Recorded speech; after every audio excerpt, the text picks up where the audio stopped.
Good morning, everyone, and welcome to my trunk. That's a motorcycle.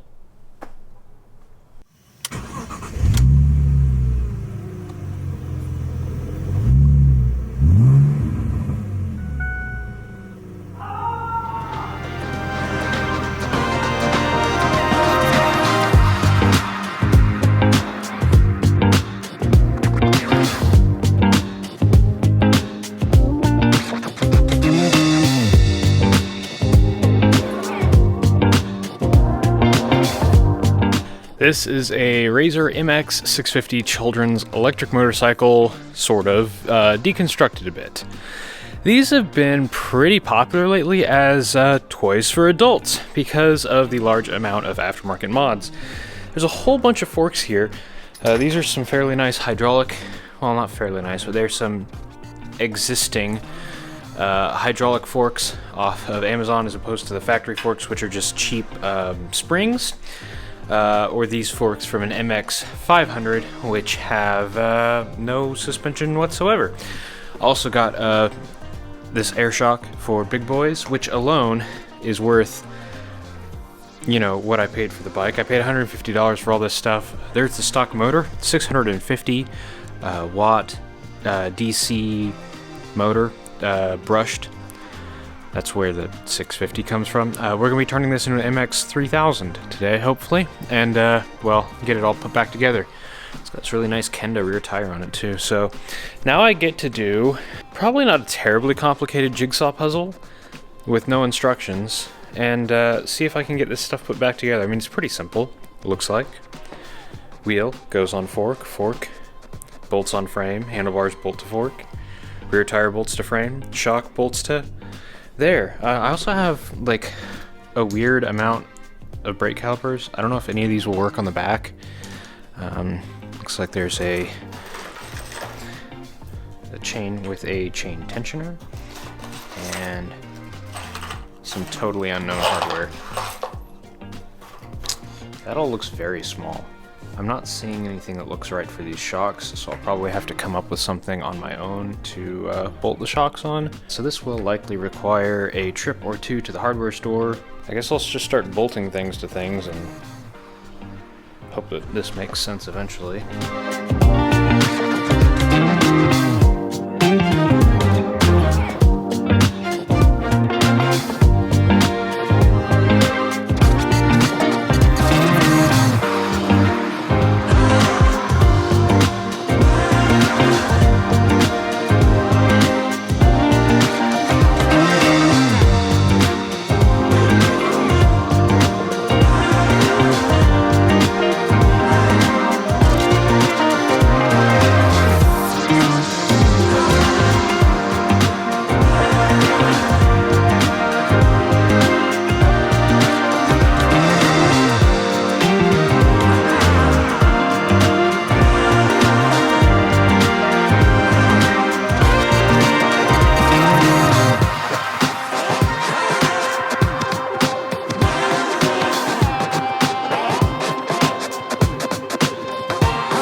Well, that was pretty quick, and now it's starting to look like a bike. I didn't use those forks because the spacers weren't quite right, but then I later on found a different set of spacers over there, so I might swap out the forks at some point.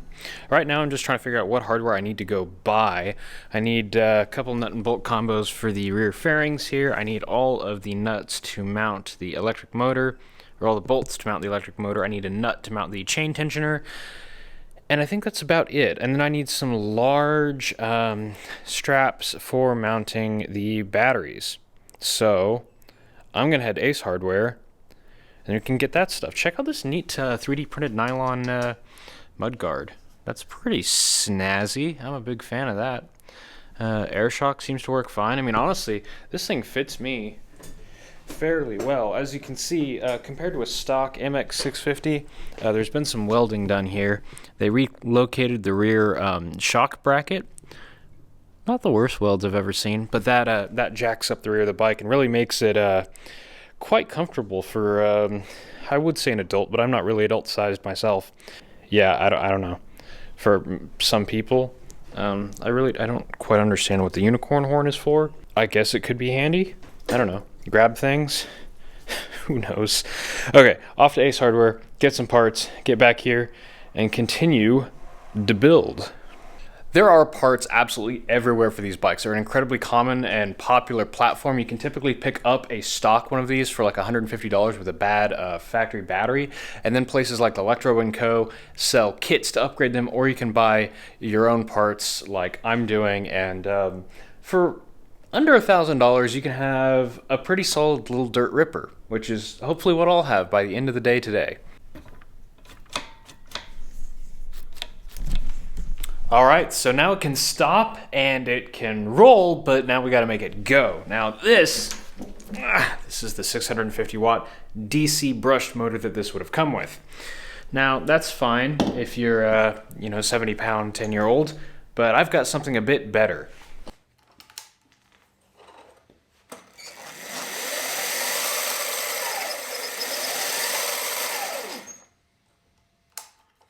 Yeah, you all might remember my mini bike. Problem with this thing is, it kind of sucks. I sit above the rear wheel. It's impossible to not make it wheelie, and it's just not very comfortable to sit on. But it has a 3 kilowatt electric powertrain that is pretty much purpose designed to go in one of these razors. A bike that I fit on way better. It's actually rideable for me. At our stock motor, compared to the brushless Viver that's in here, you'll notice they're pretty much the same physical form factor. So, should be simple. Let's see, step one is going to be taking apart the old bike, so I'm going to start with the batteries.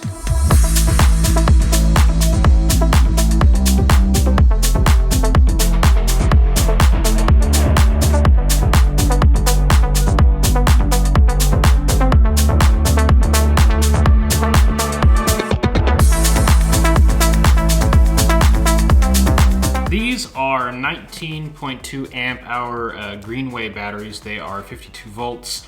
Though really for something like this, you'd kind of want 72 volt architecture, but this is what I have. These are a really good value used on eBay when you can find them. They don't often come up for sale, and this bike has already been modified with a battery box that pretty perfectly fits these batteries. These can supply 40 amps each, which is pretty darn good.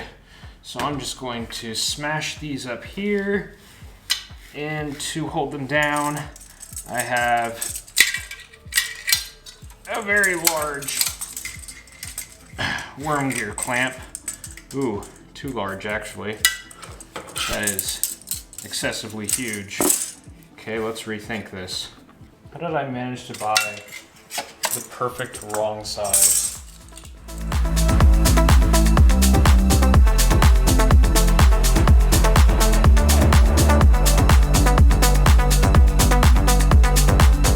So our powertrain is out of the mini bike and sitting over here on the floor, and I've just realized that the wheel has to be off to get the motor back in the bike, and I'll also probably have to take off this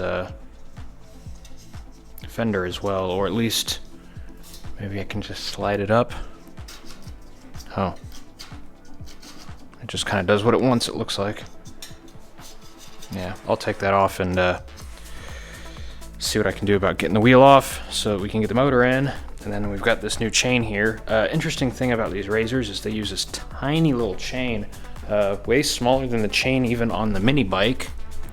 I will likely, this will probably break, and I will end up getting a new rear sprocket that is that T8F's chain instead of whatever this is, because that is tiny. That is minuscule. Let's see if we can get this on the stool and work on it there.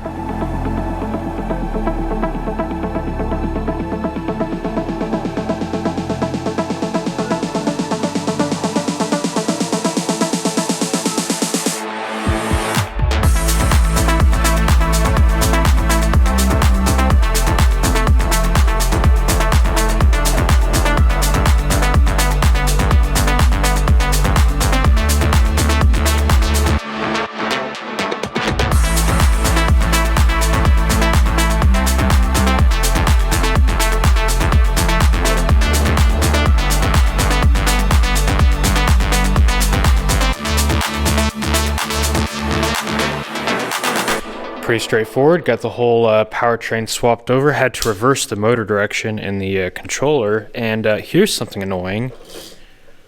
This thing has a freewheel for some reason. I kind of hate that. I was going to use regenerative braking for my rear brake.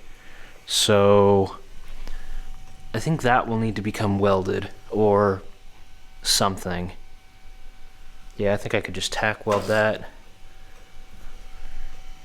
Or take it to a buddy to tack weld it, because my welder's garbage. But yeah, I need that to be fixed for regenerative braking. But other than that, get these tails off of here, put the plastics on, and it should be good to go. So I did some disassembly, and it turns out that the bearings are perfectly fine. What was missing is this piece here, which goes in there, and it's just a bushing, takes up some space, and it has a little lip for the triple tree to ride on. One of these was missing, and my gosh, you cannot buy them anywhere. It's something like a 10-inch ID and 14-inch OD. Fortunately, I have a friend with a lathe, and he made me up one that fits perfectly. So I'm just gonna smush that one in the bottom. Oh yeah, you see, it just wants to fall right back out. And then I'll just put this triple tree back on, and it should steer straight. Also, in the mail, I got a 14-tooth gear, I believe this is. So we'll put that on as well, and we'll go take this thing for another rip and see what the new top speed is. I'm hoping for, I want this thing to do 40 is the idea eventually. So we'll see how close we get today by the end of this video, and yeehaw. Nice and solid. The chain tensioner makes swapping out this front sprocket an absolute breeze. There we got the new one ready to go on. You can see the size difference is pretty significant. I forgot that I was going to weld this stupid freewheel sprocket, but that might be tomorrow's project, because I really don't want to drag the welder out right now. I just want to ride, and it's dark now, so not much time. Let's see if it works.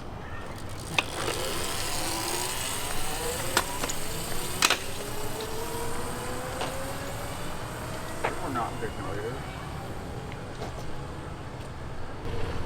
That tracks.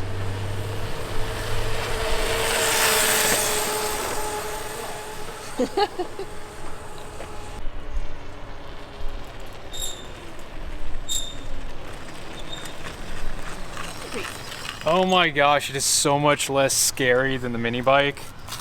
Okay, let's see what our top speed was. Okay, so we went from an 11-tooth to a 14-tooth sprocket, I think.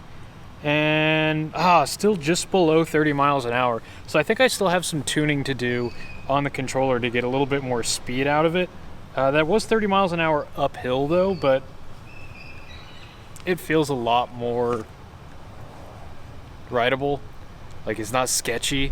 I don't feel like I'm gonna die at any second, so that's an improvement. And I'll have to see what I can do to eke just a bit more speed out of this. I was really expecting more than 30 miles an hour from that, but who knows? These KVDs aren't super well documented, so I kind of have to just mess around until I find a combination that works. So let's talk about some costs here.